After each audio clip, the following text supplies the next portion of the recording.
Bugun sizlarga birinchi 1000 ta obunachi qaysi videolar orqali yig'ilganini aytib beraman. Mana shu ikkita videoyim orqali bittasidan 400 ta, bittasidan 176 ta obunachi kirib kelgan.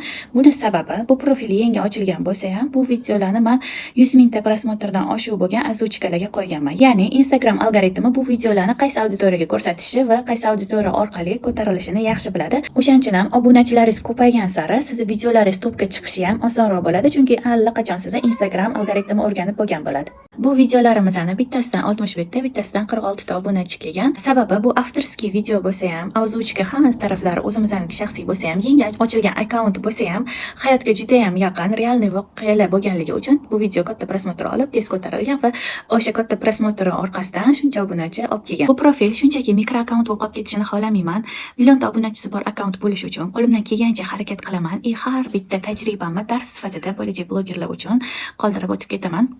Agar bloger bo'lmoqchi bo'lsangiz, kanalimga obuna bo'lib, meni kuzatishda davom etinglar. Keyingi videoyim bu profilni qaysi yo'nalishda olib ketishim haqida bo'ladi.